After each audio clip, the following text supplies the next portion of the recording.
चाहते हैं तो इन प्रीपोजिशंस का मीनिंग और सही यूसेज के बारे में आपको जानकारी होनी ही चाहिए।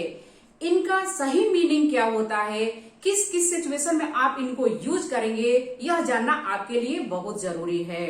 ये वो वर्ड्स हैं गाइस जिन्हें डे टू डे लाइफ में हम बहुत यूज करते हैं और भी बहुत सारे प्रीपोजिशंस है गाइस जिनके ऊपर मैं वीडियोस बनाई हूं। अगर आप नहीं देखे हैं तो please do check it out, आप वहां पर अच्छे से समझ जाएंगे। इनको जानना बहुत जरूरी है क्योंकि आप अंग्रेजी बोल रहे हैं तो इनके जानकारी के बिना हम अंग्रेजी नहीं बोल सकते हैं। So without any further delay let's get into the video. तो गाइज ये रहे कुछ इंपॉर्टेंट प्रीपोजिशंस जिनको हम लोग इस वीडियो में सीखने जा रहे हैं, जैसे about, against, along, across, beyond, but, before, behind, below, from. इनका यूज अलग अलग सिचुएशंस में किया जाता है। तो सबसे पहले हम लोग अबाउट के बारे में समझेंगे। अबाउट का हिंदी मतलब होता है के संबंध में, के बारे में। कंसर्निंग के लिए हम लोग अबाउट का यूज करते हैं, यानी किसी के विषय के बारे में बात करना हो वहां पर हम लोग अबाउट का यूज करेंगे। किसी के बारे में बात करनी हो वहां पर हम लोग अबाउट का यूज करेंगे। जैसे do you know about him, do you know about him, क्या तुम उसके बारे में जानते हो। इस तरह से के बारे में, के संबंध में, यानी क्या तुम उसके बारे में, उसके संबंध में जानते हो, तो वहां पर आप लोग अबाउट का यूज करेंगे। Tell me about the accident, मुझे एक्सीडेंट के बारे में बताओ। इस तरह से के बारे के लिए, कंसर्निंग के लिए हम लोग अबाउट का यूज करते हैं। Tell me about yourself, अपने बारे में बताओ, है ना, मुझे अपने बारे में बताओ। Tell me about yourself, tell me about your problems, अपने प्रॉब्लम्स के बारे में मुझे बताओ। इस तरह से यहाँ पर आप अबाउट का यूज करेंगे। और सेकेंड इसका जो यूज है गाइस, के इधर उधर, नियरनेस ऑफ प्लेस, यानी कि किसी जगह के निकटता के लिए हम लोग अबाउट का यूज करते हैं। जैसे he is travelling about the world, about का यहाँ पर यूज करेंगे, वह दुनिया भर में यात्रा कर रहा है। इस तरह से इसका हिंदी हुआ, he is travelling about the world, वह वर्ल्ड में यात्रा कर रहा है। He is wondering about the town, वह शहर में घूम रहा है। इस तरह से यहाँ पर नियरनेस ऑफ प्लेस, जगह की निकटता के लिए आप अबाउट का यूज करेंगे। देन नेक्स्ट वन इज के लगभग, के लगभग के लिए भी आप अबाउट का यूज करेंगे। नियरनेस ऑफ टाइम, समय की निकटता के लिए अबाउट का यूज किया जाता है। जैसे इट इज अबाउट 10 o'clock, 10 बजने वाला है। इस तरह से जो काम होने वाला है समय की निकटता के लिए, तो वहां पर आप अबाउट का यूज करेंगे। इट इज अबाउट 10 o'clock, 10 बजने वाला है, यानी 10 बजने ही वाला है, तो वहां पर आप अबाउट का यूज करेंगे। ही अराइव्ड एट अबाउट 7 o'clock, वह लगभग 7 बजे पहुंचा। इस तरह से यहाँ पर आप अबाउट का यूज करेंगे। वह लगभग 7 बजे पहुंचा, तो वहां पर आप अबाउट का यूज करेंगे।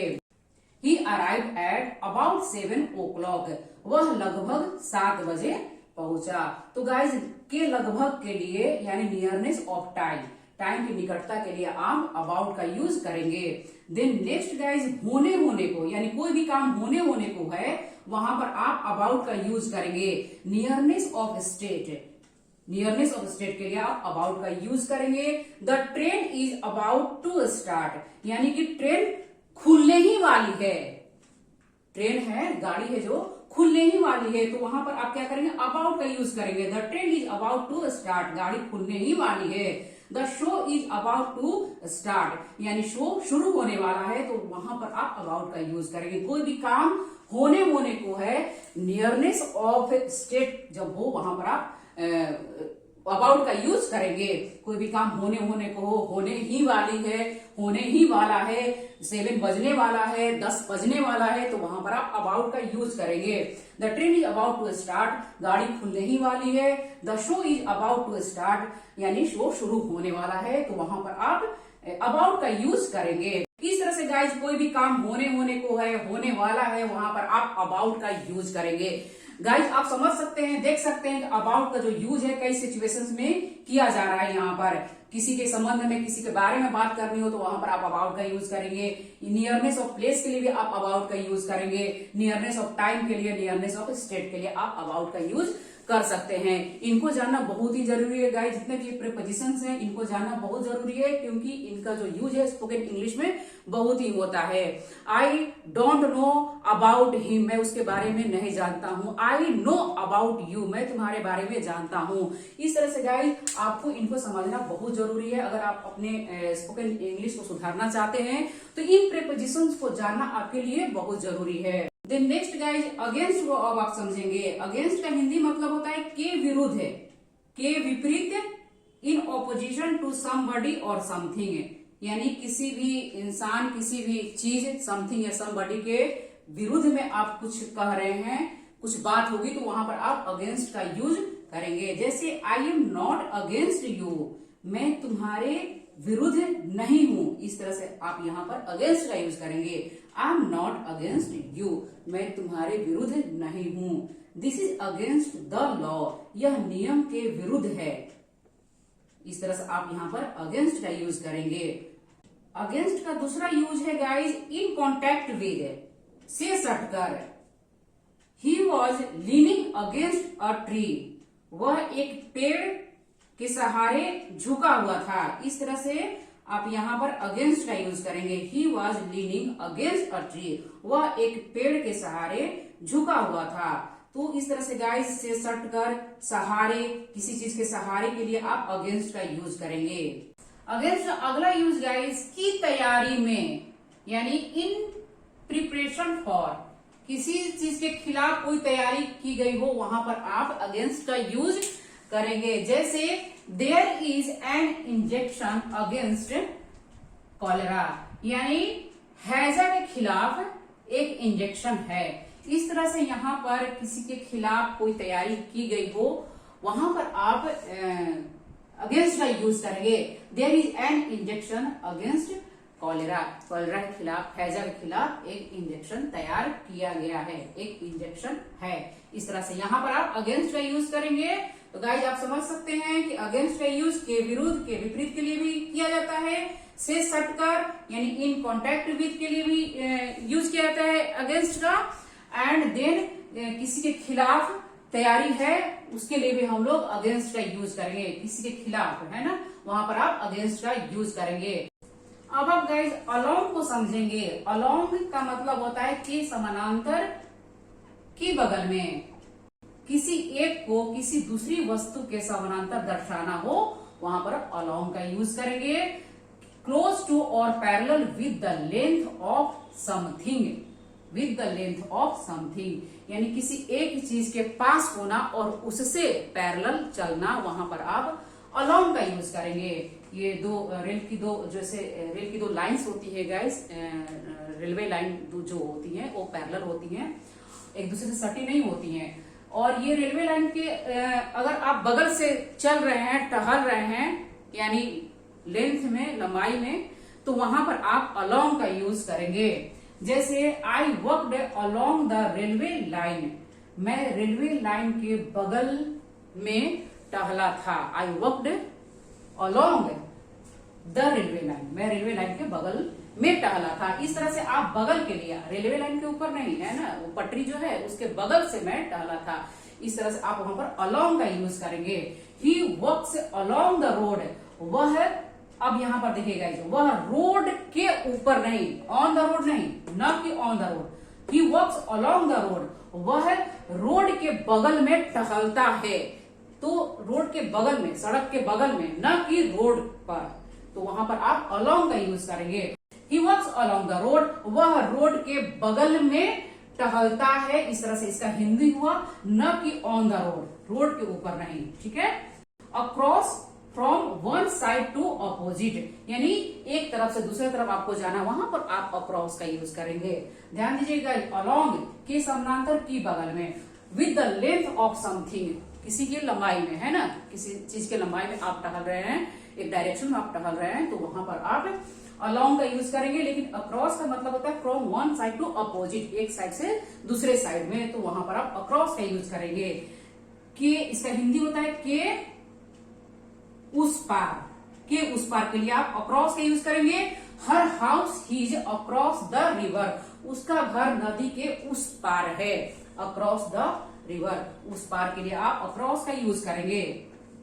एक है ना, from one side to another side, तो वहां पर आप अक्रॉस का यूज करेंगे। एक छोर से दूसरे छोर तक, can you swim across the river, क्या तुम नदी तैर कर पार कर सकते हो। इस तरह से यहाँ पर अक्रॉस का यूज किया जाता है, क्योंकि एक छोर से दूसरे छोर तक, यानी कि अपोजिट, मतलब एक तरफ से दूसरे तरफ जाना, one side to another side, यानी यहाँ पर एक लिमिट जगह की बात होगी, वहां पर आप अक्रॉस का यूज करेंगे। There is bridge across the river, नदी पर पुल है, इस तरह से आप यहाँ पर नदी पर पुल है, ये पुल है, एक छोर से दूसरे छोर तक है, तो यहाँ पर आप अक्रॉस का यूज करेंगे। Then next one is guys beyond, beyond का मतलब होता है के परे, पार या बाहर, बियॉन्ड का मतलब होता है के परे, पार या बाहर। My house is beyond those hills, मेरा घर उन पहाड़ियों के पार है, के बाहर है, इस तरह से आप यहाँ पर बियॉन्ड का यूज कर सकते हैं। The bicycle is beyond repair, beyond का यूज करेंगे, यानी साइकिल जो है यह बहुत ही खराब हो चुका है, रिपेयर के लायक नहीं है, तो यहाँ पर आप बियॉन्ड का यूज करेंगे। The bicycle is beyond repair, ये रिपेयर के बाहर है, मतलब बहुत ही खराब स्थिति में है, इसका रिपेयर नहीं हो सकता है, दैट्स व्हाई आप यहाँ पर बियॉन्ड का यूज करेंगे। इट इज बियॉन्ड बिलीफ, यह विश्वास के परे है, इस तरह से it is beyond my control, यह मेरे कंट्रोल से बाहर है, यहाँ पर आप बियॉन्ड का यूज करेंगे। के परे, के बाहर के लिए आप बियॉन्ड का यूज करेंगे। Next one is but, but का मतलब होता है को छोड़कर या के अतिरिक्त, बट का यूज को छोड़कर के अतिरिक्त के लिए करेंगे। इनका हिंदी भी आप साथ साथ में समझते जाएंगे गाइस, क्योंकि इनका जो यूज है स्पोकन इंग्लिश में बहुत ही किया जाता है, इनके बिना हम अंग्रेजी नहीं बोल सकते हैं, तो आप हिंदी को भी समझना आपके लिए बहुत जरूरी है। Everyone was there but you, तुमको छोड़कर हर कोई वहां पर था, इस तरह से को छोड़कर के अतिरिक्त, या तुम्हारे अतिरिक्त हर कोई वहां पर था, इस तरह से आप यहाँ पर बट का यूज करेंगे, को छोड़कर या के अतिरिक्त। The problem is anything but easy, problem चाहे कुछ भी हो लेकिन आसान है, तो यहाँ पर आप बट का यूज करेंगे। प्रॉब्लम चाहे कुछ भी हो लेकिन आसान है, यहाँ पर आप बट का यूज करेंगे।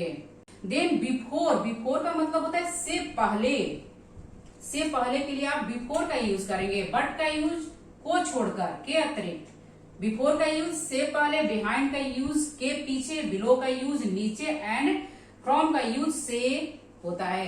तो बिफोर का जो यूज है से पहले, ही विल कम बिफोर लंच, वह लंच से पहले आ जाएगा, इस तरह से पहले के लिए आप बिफोर का यूज करेंगे, वह लंच से पहले आ जाएगा, he will come before lunch.